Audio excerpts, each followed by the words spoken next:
예, 반갑습니다. 어려운 또 코로나의 시간들을 통과하고 있는 가정들이 있어서 또 격려하고 또 응원합니다. 저도 지나봐갔으니까 사자굴 들어갔다가 나와보면 뭐 대충 느낌 압니다.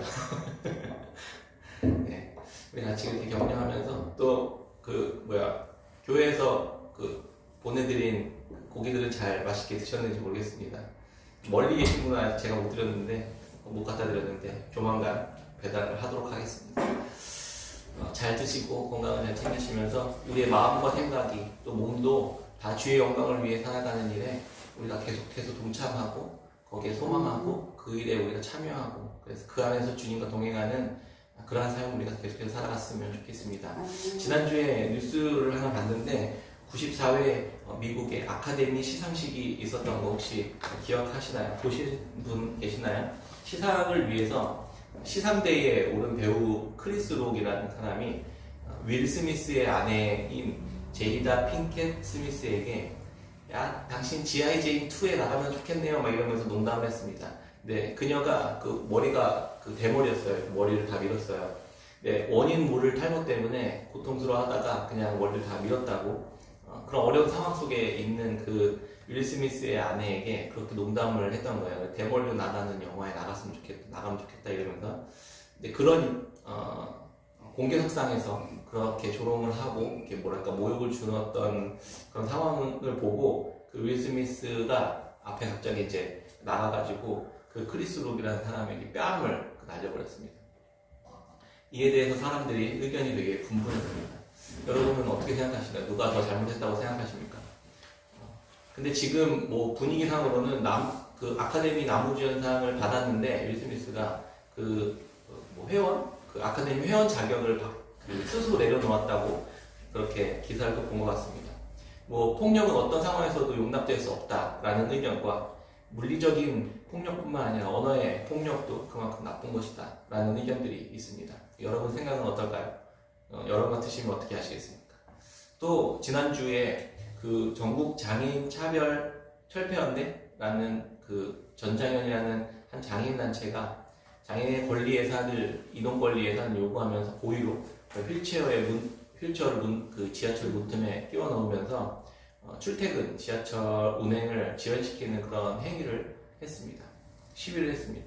그렇게라도 하지 않으면 외면당하는, 그들이 반드시 필요한 기본적인 권리들을 확보받지 못한 약자들의 호소다라고 대부분 많은 사람들은 또 그렇게 생각을 하기도 하는데, 근데 이 부분에 대해서 이제 이준석 국민의힘 당대표가 비문명적 불법 시위는 중단되어야 된다 이런 말을 하면서 첨예한 의견들 대치를 가지고 나왔습니다. 장애인과 비장애인을 갈라치게 한다, 약자들의 호소와 외침을 무정하게 짓밟고 장애인을 혐오한다, 이런 주장까지 나오고 있습니다.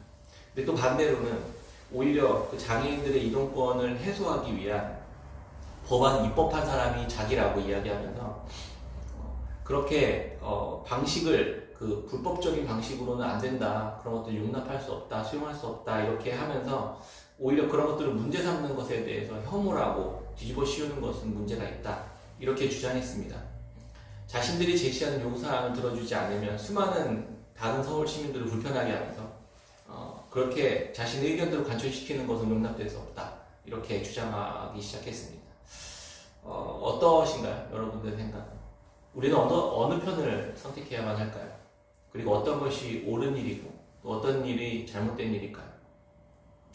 우리는 이렇게 여러 가지 혼란스럽고 또 어려운 가치 판단의 상황 속에 놓여져서 늘 살아갑니다. 무언가를 선택해야 하고 또 무언가 행동해야 되는 상황 속에 우리 놓여져 있습니다. 근데 우리는 어느 편을 생각해야 될까? 우리가 생각해야 될 것은 당연히 하나님의 말씀은 그 말씀에 합당한 선택일까? 우리가 선택하는 이런 것들을 좀 생각해 보아야 할 필요가 있잖아요, 저희들. 매 순간 그런 것들을 판단하고 말씀을 통해서 분별해야 되는데 사실 그것들이 쉬운 일은 아닙니다. 그렇죠?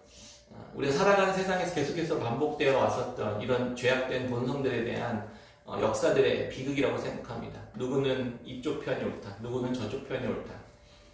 때론 이쪽 편에서 그런 것들을 통해 권력을 잡고 때론 저쪽 편에서 권력을 잡아서 국민들을 속이기도 하고 착취하기도 하는 그러한 이권들을 누리는 그 정치인들의 그런 이야기들과 설득에 우리는 왔다 갔다 동요되기도 합니다. 어떻게 이런 양극단이 아닌 복음의 능력으로 살아갈 수 있을까? 그럼 예수님은 우리에게 무엇을 말씀하고 있을까? 이런 것들을 한번 또 고민해 볼 필요가 있다는 생각이 들었습니다. 성경은 그래서 우리가 옳다고 생각하는 이 양극단의 방법에 서지는 않는 것 같습니다. 제3의 길이라고 불리는 하나님의 말씀을 따라 살아가는 길에 대해서 이야기해 줍니다.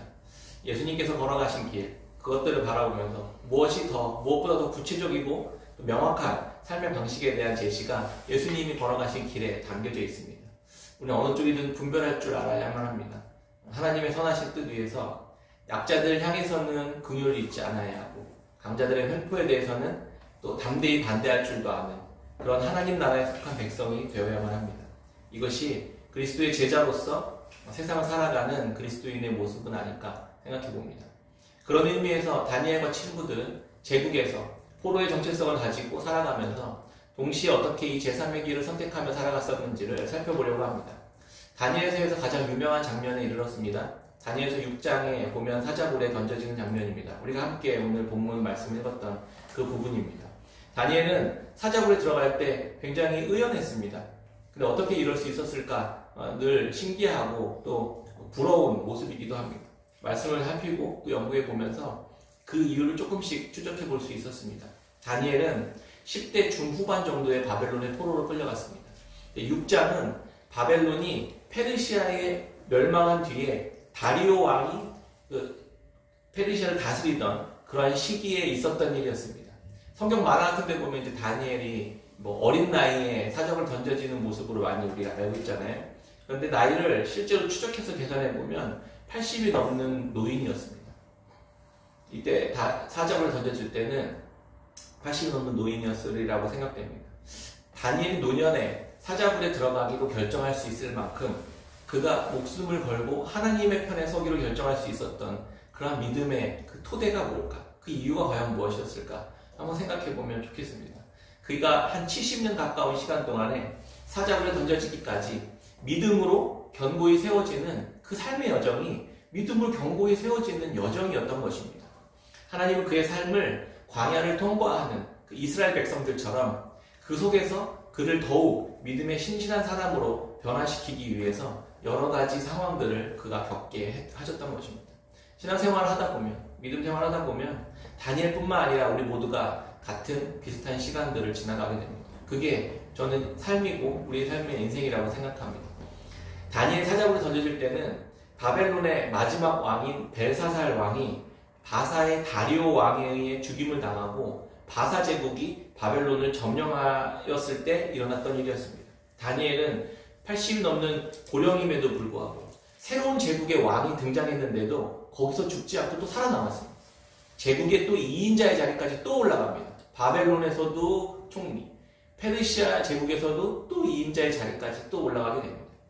하나님이 그의 삶을 어떻게 지키시고 보호하셨는지를 알 수 있는 대목입니다. 그의 능력이 출중하기도 했습니다. 실제로 그렇게 성경은 기록합니다. 그러나 그가 그렇게 될 수 있었던 것은 그가 하나님이 보호하고 계셨기 때문이었습니다.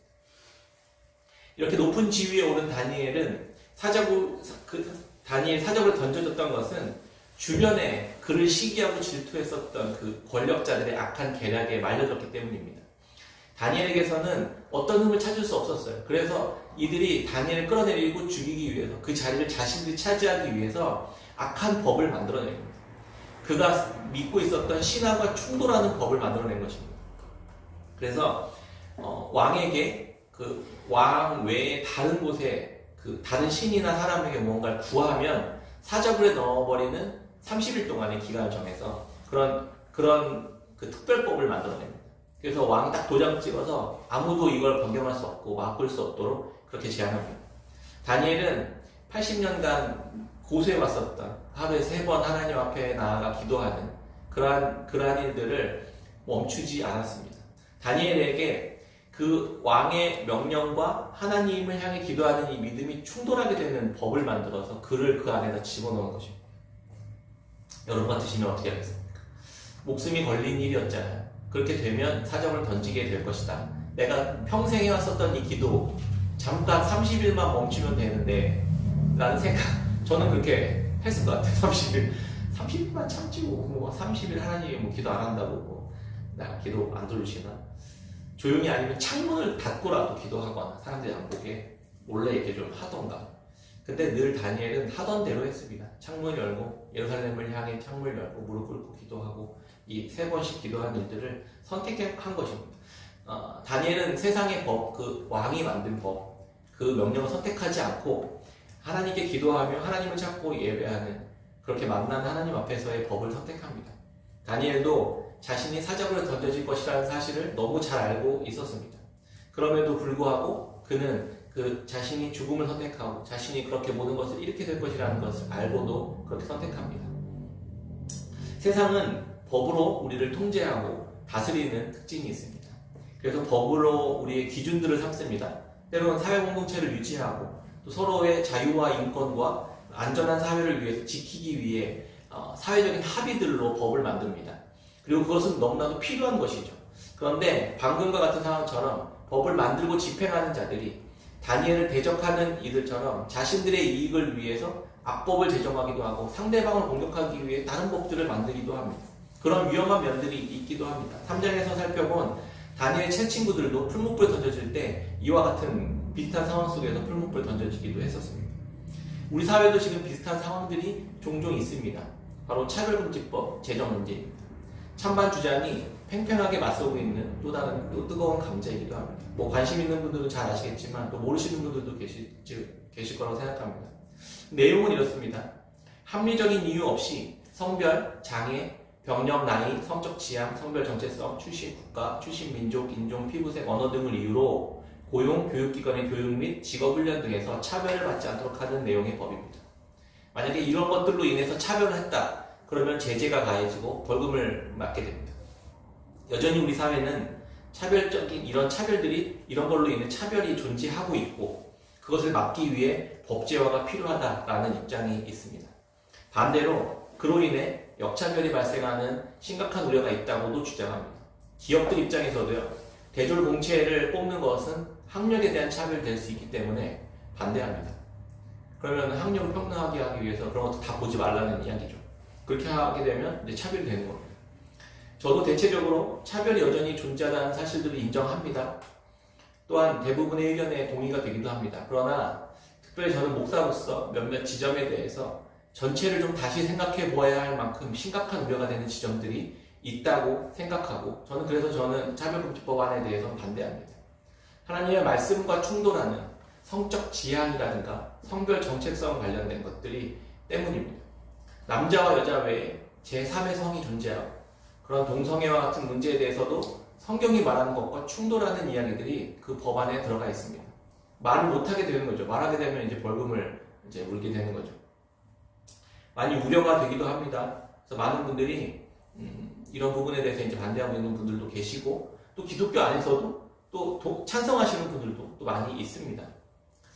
만약에 설교할 때 그렇게 말했다가 제가 이렇게 소송을 당하거나 벌금을 물게 된다라고 하면 어떻게 될까요? 제가 조심하지 않겠습니까? 그러면 말씀에 대해서 그 말씀의 본문이 이야기할 때 주춤하고 위축되고 그러지 않을까요? 그런 생각이 들기도 합니다. 앞선 다른 나라들의 선례들을 조금 살펴보면 그런 우려가 전혀 없는 것은 아니라서 더 많이 걱정이 됩니다. 근데 또 다른 한편에서는 제가 이제 그런 것들을 보면 이것들을 반대하는 단체들에 대해서 이렇게 모습을 이렇게 유튜브를 통해 보는데요. 띠를 두르고 투쟁을 하고 북을 치고 그 당사 앞에 가가지고 북을 치면서 요란스럽게 하면서 들어눕기도 하고 눈살을 찌푸리게 되는 그 또 반대의 방식들에 대해서는 그것도 저는 또 반대합니다. 참 어떻게 해야 될지 어려운 상황 속에 있습니다. 하나님은 금지하시지만 그런 방식에 대해서는 또 과연 또 동의하실까? 좀 좋아하실까? 또 그런 것도 아닐 것 같습니다. 정말 혼란스럽죠. 묵묵히 법이 정한 테두리 안에서 합법적인 반대와 그에 따른 활동들로 자신들의 소명들을 걸고 반대하는 일을 하시는 분들이 계십니다. 사실 그분들 때문에 지금 계속 이것이 입법이 안 되고 있긴 한데요. 우리는 어떻게 해야 될까요? 다니엘을 보면서 다시 한번 좀 진지하게 생각해 보게 됩니다. 다니엘은 바벨론에서도 그랬지만 바사제국하에서도 높은 총리의 자리에 있었던 사람이었습니다. 누구보다 법을 관장하고 제정한 사람이었잖아요. 그 다니엘이 그 법을 제정할 때 다니엘이 그걸 몰랐을까요? 다 알고 있었죠. 그런 일들이 일어날 것이라는 걸. 그리고 그게 자기를 계속 옥죄게 될 것이라는 사실들을 다니엘 잘 알고 있었습니다. 그런데 그렇게 충분한 법을 제정할 때 다니엘은 아무런 조치도 하지 않는 거예요. 저는 그 모습이 되게 인상적으로 보였습니다. 그가 한 선택은 뭐였냐면 평소에 하던 대로 하나님 앞에 창을 열고 기도하는 것이었습니다. 세력을 규합하고 반대운동을 하고 자신의 의로움들을 항변하면서 그렇게 반대하고 법을 제정하고 또 다른 법을 제정하고 하지 않았습니다. 다니엘이 사자굴에 던져질 것을 그도 다 알고 있었지만 그냥 묵묵히 있었고 그가 한 행동은 기도하는 것이었습니다. 좀 오해하지 않으셨으면 좋겠습니다. 아무것도 하지 말고 기도만 하자 이런 뜻이 아닙니다. 하나님이 알아서 하실 테니 기도하자 이런 뜻이 아닙니다. 하나님을 선택함으로 다니엘은 세상의 악한 법을 거절하는 선택을 했던 것입니다. 다니엘은 왜 그런 행동을 했을까요? 그가 선택한 방식이 어떻게 하나님이 기뻐하시는 방식이 될 수 있었는가를 생각해 보면 좋겠습니다. 다니엘이 80이 넘는 고령의 나이라고 말씀드렸습니다. 그는 바벨론 왕과 제국의 역사를 온몸으로 경험했었던 사람이었습니다. 다니엘은 10대 중후반에 이었던 BC 605년에 바벨론의 포로로 끌려갔습니다. 그리고 8년 뒤에는 자신의 민족인 그 남유다가 함락되고 다시 한 번 더 정복되면서 2차 포로로 끌려오는 그런 비극을 경험했습니다. 그게 20대 중후반이었습니다. 그리고 또 11년 뒤에 586년에 완전히 남유다가 멸망하는 장면도 경험하고 그 소식을 듣습니다. 그리고 3차 포로로 끌려오는 모습을 또 봅니다. 이때 다니엘의 나이가 30대 초중반 정도 될 때의 일이었습니다. 다니엘의 심정은 어땠을까요? 다니엘의 하나님에 대해서 신앙이 어땠을까요? 굉장히 실망했으리라고 생각합니다. 회의감과 실망감과 절망감이 들지 않았을까요? 자신도 포로에 끌려가고 계속해서 자기의 민족은 계속해서 포로로 끌려가고 계속해서 이제 멸망을 향해 걸어가고 있었습니다. 하나님 우리를 버리신 걸까? 더 이상 우리 민족과 우리의 삶은 소망이 없는 걸까? 고민했을 것입니다. 그러나 하나님에 대한 신뢰에 다니엘은 영향을 크게 받지 않았던 것 같습니다. 하나님을 믿고 자신의 삶을 맡기는 그러한 기도는 굉장히 어리석어 보이고 무기력한 선택들이 것처럼 보였지만 그런 선택들, 그러한 삶을 포기하지 않았던 겁니다. 다니엘은 느부갓네살 왕이 즉위한 605년부터 바벨론의 마지막 왕 벨사살이 죽고 페르시아의 다리오 왕이 즉위한 539년까지 많은 왕들을 보좌했습니다. 그 중간에 한 5명 정도의 왕이 계속 교체됐어요. 다니엘은 그걸 본 거예요.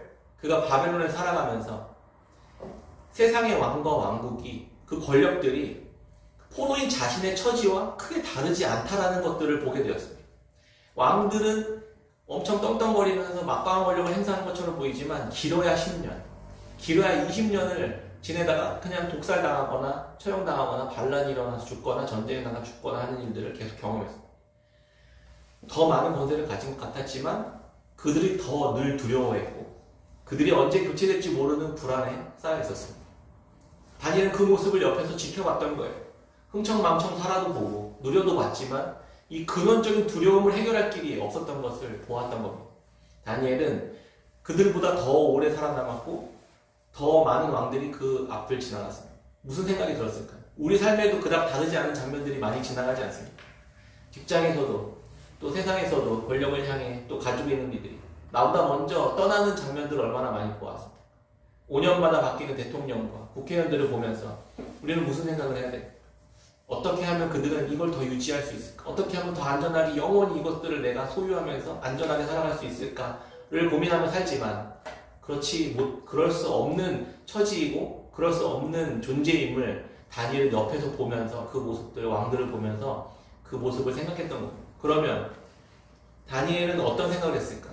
영원히 쇠하지 않는 나라, 영원히 흔들리지 않는 나라, 그 나라에 속하는 길은 하나님의 앞으로 나아가 그분을 선택하는 길밖에 없다라는 사실들을 알게 되었던 것입니다. 다니엘 7장 13절 14절에 보면 그가 환상을 보는 장면이 나옵니다. 내가 또 밤 환상 중에 보니 인자 같은 이가 하늘 구름을 타고 와서 옛적부터 항상 계신 이에게 나아가 그 앞으로 인도되매 그에게 권세와 영광과 나라를 주고 모든 백성과 나라들과 다른 언어를 말하는 모든 자들이 그를 섬기게 하였으니 그의 권세는 소멸되지 않는 영원한 권세요 그의 나라는 멸망하지 아니할 것입니다. 다니엘은 이 모습 가운데서 영원히 쇠하지 않고 영원히 멸망하지 않고 소멸되지 않는 그 나라를 바라보게 되었던 것입니다. 그 나라에 속해 살아가는 것만이 내가 영원히 유지될 수 있는 그런 방법이구나라는 사실, 그렇게 믿음을 갖게 되었던 것입니다. 다니엘 입장에서 그 시간들, 포로기의 시간들은 괴로운 시간들이었을 거예요. 근데 그 나라 안에서 일어나는 권력 다툼들, 왕들이 바뀌는 모습들을, 그런 정글 같은 곳에서 그는 살아가야만 했었습니다. 그곳에서 그는 하나님을 선택하는 길을 끊임없이 선택했던 것입니다. 다니엘 하면 지혜롭고 신앙이 좋아서 성경에서 성공한 대표적인 인물 중에 손꼽히는 사람으로 기억됩니다. 그런데 그의 삶의 실제 현실들을 보면 그런 경험들을 통해서 제국도 왕도 권력도 부나 명예도 결국 인생이라는 것이 영원하신 하나님 나라에 속하는 것만 남는다는 것을 그가 결국 깨닫게 되었다는 것입니다. 그래서 그는 다니엘의 굴에 다니엘이 사자굴에 던져진다 하더라도 기도의 자리 앞으로 나아갈 수 있었던 것입니다. 역사와 이 냉혹한 현실에 대한 이해와 또 영안이 열려서 진짜 하나님의 강력한 그 나라만, 하나님만이 영원히 자신을 보호해주고 우리가 속할 수 있는 곳이라는 것을 깨닫고 믿음을 갖게 되는 것이 그의 신앙의 토대였던 것입니다. 그는 포로로 살아갔지만 그의 정체성이 무너지지 않았습니다. 그는 바벨론 제국에 있었지만 그 나라의 왕과 제국의 권력에 종속되거나 그 앞에 물들지 않을 수 있었던 것은 이 다니엘이 그 영원한 하나님의 나라를 현실로 받아들이고 그 나라를 선택하며 살아가는 삶을 계속해서 선택했다는 것입니다. 그리고 또 하나 또 중요한 원인과 이유, 그 힘의 동력이 있었습니다. 꿈을 아까 읽었던 그 꿈을 통해서였습니다. 하나님께서 영원한 그 역사의 미래, 종말이 어떻게 될지에 대해서 미리 알게 하셨습니다. 그게 다니엘 7장 이야기입니다. 근데 2장에도 보면 그 느부갓네살의 꿈을 해석해줬던 장면 혹시 기억하시는지 모르겠습니다.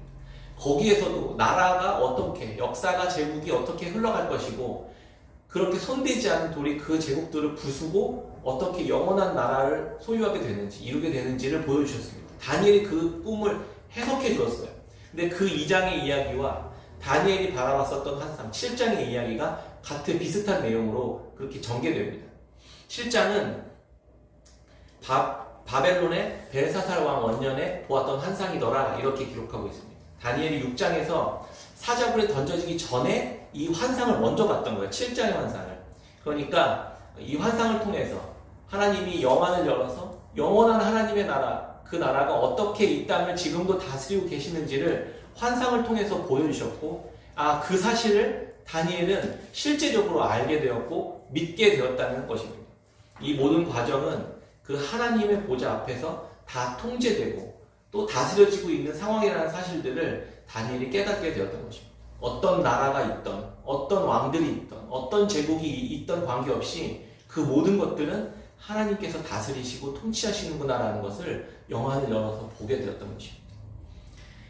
여러 가지 그런데 그런 상황 속에서 그리스도인들, 하나님의 백성들은 고통을 당하기도 하고 때로는 핍박을 당하기도 하고 죽임을 당하기도 한다는 것입니다. 그러나 우리가 이제 바라봐야 할 것은 이게 보면은 이제 2장도 그렇고 7장도 그렇고 신약에서는 이제 요한계시록이 이와 비슷한 이야기를 다룹니다. 그래서 이것을 묵신문학이다 이렇게 이야기하기도 하거든요. 보이지 않는 영의 세계가 어떻게 전개되는지를 알려주는 거예요. 그래서 되게 상황들을 보면 이렇게 읽어보시면 되게 무섭기도 하고 마지막 종말에 일어날 그런 무서운 사단과 그런 두렵게 하는 악한 원수들의 포갑들에 대해서 사람들이 많이 희생되기도 하고 고통을 당하기도 하는 장면들, 어려움을 당하기도 하는 장면들을 보게 됩니다. 그런데 우리가 그것들 다 바라봐야 할 것, 여러 가지 해석들이 있지만 이단들이 이걸 가지고 계속 장난치는 거예요. 우리를 두렵게 하고 우리를 계속 뭐랄까 이제 거짓말에 속게 하는 그러한 것들이 이 묵시 문학에 많이 있는데요. 결론은 이렇습니다. 간단히 이야기하면 어린 양 되신 예수 그리스도 하나님께서 믿음으로 하나님의 백성들을 결국 궁극적으로는 승리하게 하실 것이다. 그래서 영원히 흔들리지 않는 그 하나님의 나라를 그들이 얻게 하고 그 나라 안에 참여하게 하실 것이다 라는 약속에 대한 메시지라는 것입니다. 그래서 우리는 전혀 두려워할 필요가 없고 전혀 흔들릴 필요가 없습니다. 그래서 다니엘은 사자굴에 들어간다 하더라도 하나님의 편에 서기로 결정할 수 있었던 믿음을 갖게 되었던 것입니다. 우리 또한 이 묵시문학 이 7장의 이야기들을 보고 요한계시록의 말씀도 보고 다니엘서를 통해서 다니엘이 이런 것들을 통해서 바라봤었던 그 하나님의 나라, 그 나라를 우리가 바라보면서 우리의 믿음 생활들이, 우리의 삶의 선택들이 결정되어진 것들을 우리가 볼 수 있게 되는 것입니다. 마지막으로 다니엘 사자굴에 들어갈 수 있었던 그 담대한 믿음은 포로기라는 그 상황 속에서 훈련받았기 때문이다 이렇게 생각이 들었습니다. 포로기는 하나님이 마련하신 훈련의 장소였습니다.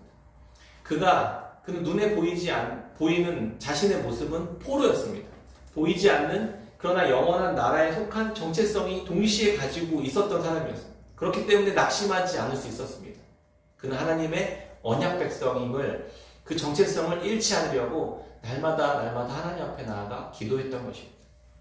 그는 처음에는 당연히 낮은 자리에 있었을 거 아니에요. 처음에 10대 초반에 바벨론에 끌려가서 포로로 그렇게 정체성을 잃으면서 그 왕의 신하로 훈련받는 학생으로 들어갔잖아요. 그곳에서 우상에게 바쳐진 재물을 먹어야 되는 상황 속에서 그것들을 거절하기도 하고 정중하게 부탁하기도 하는 그러한 겸손의 상황 속에 놓여지게 되었습니다.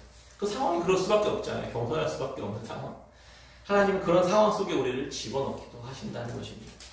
왕실에는 나름대로의 법과 질서가 있는데 그것들을 거절하며 그렇게 지내왔었던, 겸손히 조심히 그렇게 자신을 낮추면서 지내왔었던 시간들을 다니엘은 통과하면서 세상 속에서 그는 겸손한 모습을, 온유한 모습을 갖는 훈련들을 해왔던 것입니다.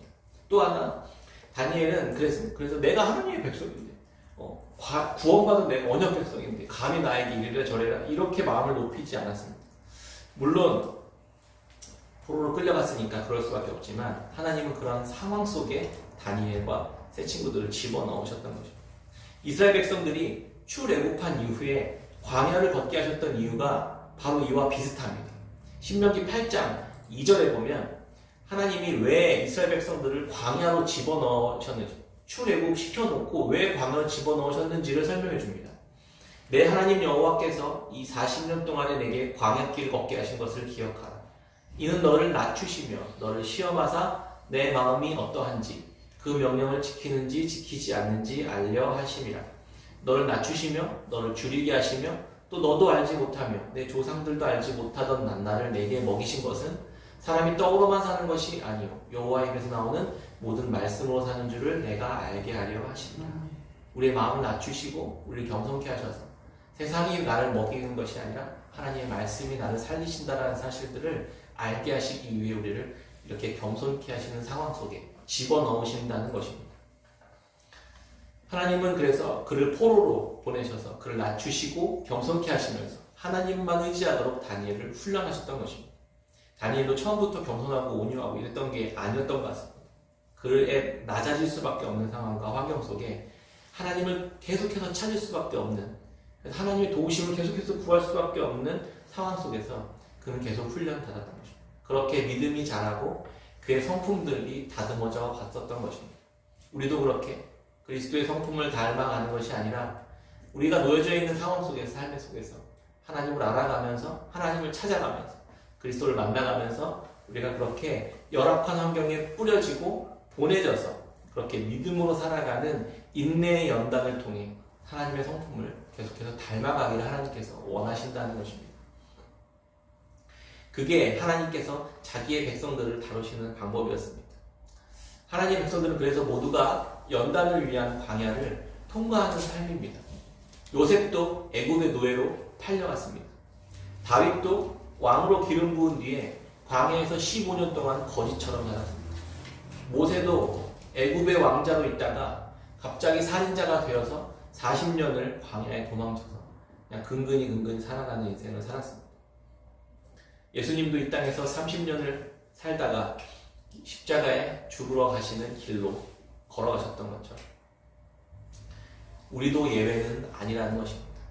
때로는 너무나 고통스러운 상황, 억울한 상황, 잔인한 현실들 속에서 우리가 힘들어할 때가 있습니다. 저도 그렇기도 하고요. 하나님을 그래서 그 자리에서 원망하기도 하고 돌아서기도 하고 하나님의 말씀을 못 들은 채 하기도 합니다. 그러나 하나님은 그 상황들을 바라보는 눈이 하나님의 손 아래에서 우리가 보호받으며 하나님의 백성으로 그리스도의 성품들을 꽃피우게 하는 그렇게 그런 시간들을 갖게 하시는 하나님의 섭리 안에 있음을 우리가 보아야만 한다는 것입니다. 오해 없이 하나님의 우리를 이렇게 이런 상황 속에 놓으신 것을 하나님의 그 마음과 의도에 대해서 오해 없이 볼 수 있다면 우리는 다니엘처럼 다윗처럼 요셉처럼 모세처럼 예수님처럼 그렇게 하나님이 원하시는 하나님의 나라에 속한 백성의 모습을 그러한 성품들을 꽃피우는 삶을 살아낼 수 있게 될 것입니다. 하나님은 말씀마다 자기 백성들에게 이렇게 약속하셨습니다. 베드로전서 1장 3절에 우리 주 예수 그리스도의 하나님 아버지 하나님을 찬송하리로다. 그의 많으신 긍휼대로 예수 그리스도를 죽은 자 가운데서 부활하게 하심으로 말미암아 우리를 거듭나게 하사 산 소망이 있게 하시며 썩지 않고 더럽지 않고 쇠하지 아니하는 유업을 있게 하시나니 곧 너희를 위하여 하늘에 간직하신 것이라. 너희는 말세에 나타내기로 예비하신 구원을 얻기 위하여 믿음으로 말미암아 하나님의 능력으로 보호하심을 받았느니라. 아멘. 우리는 이미 이 마지막에 나타내실 이 구원을 얻기 위해 믿음으로 하나님의 능력으로 보호하심을 이미 받고 있는 상태라고 전제합니다. 하나님의 보호하심 안에 내가 놓여져서 지금 이 광야와 같은 삶을 포로기와 같은 삶을 지나고 있는 것이구나라는 인식을 다니엘도 가지고 있었던 것입니다.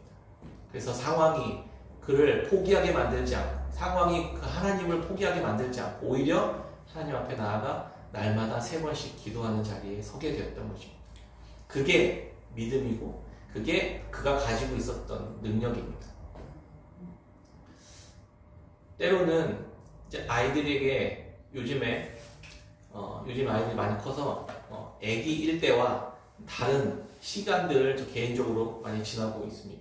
아이들이 자아가 생기고 좋고 싫음이 분명해졌습니다. 그래서 아빠인 저와도 굉장히 많은 충돌들이 발생합니다. 언니, 오빠와 누나와 계속 서로 막 싸우고 잦아지고 또 그런 싸움 잦아지고 때리고 난리도 아닙니다.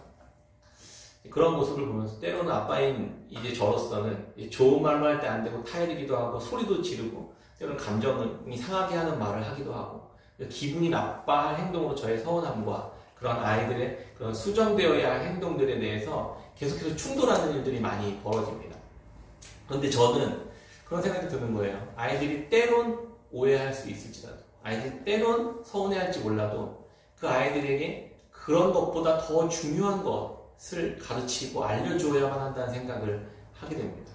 때로는 제가 아이들에게 나쁜 아빠로 낙인찍힐지도 모르겠습니다. 때론 불편하게 되는 관계를 이루어가게 될 때도 있습니다. 그것은 우리 아이들을 힘들게 하기 위함이 아니라 아이들로 하여금 더 중요한 원리들을 가르쳐주고 중요한 내용들을 알게 하기 위함이라는 것을 우리는 잘 알고 있습니다. 아이들과 불편한 관계를 감수하더라도 해야 될 더 중요하고 더 복된 가르침들이 반드시 있기 때문입니다. 비슷한 내용들을 어저께 이렇게 보니까 금쪽 같은 내 새끼 거기에 이제 보니까 이지연 씨라는 그 분의 연예인이었더라고요. 그분의 초등학교 1학년 아이의 훈육에 대한 이야기가 다뤄져 있더라고요. 보신 분들은 있을지 모르겠습니다. 오 박사님이 이거 응급 상황이다. 엄마를 막 머리를 막 쥐흔들고 발로 차고 때리고 막 이렇게까지 행동하더라고요. 그래서 특별 그런 뭐랄까 솔루션을 이제 하게 됐는데 그런 거예요. 엄마는 무조건 다 들어주고 인격적으로 다 존중해주고 마음에 상처가 되지 않도록 계속해서 들어주는데 그 결과는 사람을 때리고 엄마를 발로 차고 엄마를 통제하려고 하는 그런 행동을 과격하게 하는 것들을 보게 되었습니다. 그래서 사람을 때리는 것은 잘못된 이야라는 사실들을 알려주기 위해서 오년 박사님이 투입되었고 그 과정 속에서 둘이 엄마와 그 아이가 오랜 시간 동안 계속해서 괴로워하고 소리 지르고 또 눈물을 흘리고 하는 장면들을 보면서 그런 비슷한 생각들을 하게 되었습니다. 그런 힘든 상황들 속에 함께 동참해서 운영 박사님이 같이 그 시간들을 견뎌주더라고요. 기다리시라. 또 기다리시라. 또 그리고 중요한 이야기를 하라. 아이는 너무 괴로워서 막 발버둥 치고 오열하고 이러한 장면들을 통과합니다. 제가 이 모습을 보면서 우리가 이러한 상황들을 하나님이 이러한 상황들을 통과하게 하시는구나 라는 생각들을 하게 되었습니다. 때론 우리의 완악함들이 하나님의 말씀까지도 거절하면서 그렇게 발버둥치고 있는 우리의 모습을 보면서, 그런데 하나님은 그런 우리들을 그냥 내버려 두지 않으시고 포록이라는 곳으로 집어넣고 때론 풀무불 안에 집어넣고 때론 광야로 몰아넣기도 한다는 것입니다. 하나님에게 대해서 오해할 수 있죠. 우리는 하나님 우리 사랑하신다면서 왜 이렇게 해? 근데 그 아이가 엄마가 날 사랑하면 내 말을 들어야지 라고 이야기하는 것과 크게 다르지 않아 보입니다. 근데 하나님은 그것들을 견디고 하나님은 그 안에서 우리와 함께 하시길 결정합니다. 다니엘을 포록에 넣고 광야에서처럼 그를 낮추시기도 하고 하나님을 의지하게 하기도 하고 어려움을 통과하기도 하는 것을 하나님께서 결정하시는 것입니다. 그것은 당연히 자녀들이 배워야 할 중요한 믿음의 내용이기 때문입니다.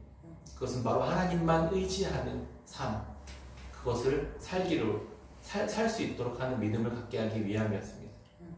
그런데 하나님께서는 그렇게 넣어두고 기뻐하고 교관처럼 잔인하게 째려보면서 비인격적인 훈련을 하시는 분이 아닙니다. 다윗은 그가 그의 인생에서 가장 어두운 시간을 통과할 때 시편 23편을 지어서 불렀습니다. 시편 23편은 여호와는 나의 목자시니 내게 부족함이 없으리로다. 그가 나를 푸른 풀밭에 누이시며 쉴만한 물가로 인도하시는도다. 내 영혼을 소생시키시고 자기 이름을 위하여 의의 길로 인도하시는도다. 내가 사망의 음침한 골짜기로 다닐지라도 해를 두려워하지 않을 것은 주께서 나와 함께 하심이라. 주의 지팡이와 막대기가 나를 안위하시나이다. 주께서 내 원수의 목전에서 내게 상을 차려주시고 기름을 내 머리에 부으셨으니 내 잔이 넘치나이다. 내 평생의 선하심과 인자하심이 반드시 나를 따르리니 내가 여호와의 집에 영원히 살리로다. 아멘. 사망의 음침한 골짜기를 허락하지 않으시는 게 아니라 통과하게 하신다는 겁니다. 그런데 그 안에 함께 그 사망의 음침한 골짜기를 통과하시는 하나님을 경험하는 것입니다. 다니엘이 친구들이 풀무불에 던져졌을 때 4명이 되었잖아요. 3명을 던졌는데 4명이 있었잖아요. 예수님은 우리가 풀무불을 통과할 때 그 풀무불 안에 함께 하시는 분이죠. 풀무불이 아니라 그곳을 지나갈 수 있도록 하나님께서 하시는 거예요. 다니엘 사자로 던져졌을 때 하나님이 천사를 보내셔서 그와 함께 하시고 그를 보호하셨던 것입니다. 말씀을 맺도록 하겠습니다. 4월 17일은 부활 주일입니다. 지금은 사순절 기간이라 우리가 이때 바라보아야 할 것, 세상의 기준과 합리적, 인간적, 사회적인 오름을 계속해서 찾는 것이 아니라 하나님이 다니엘을 어떻게 믿음 가운데 사정을 통과하게 하셨는지를 생각해보는 시간들이었으면 좋겠습니다. 예수님께서 십자가를 지나가실 때 다니엘이 사자로 던져진 것 같은 그런 상황 속을 예수님께서는 십자가를 지나는 것으로 똑같이 지나가셨습니다.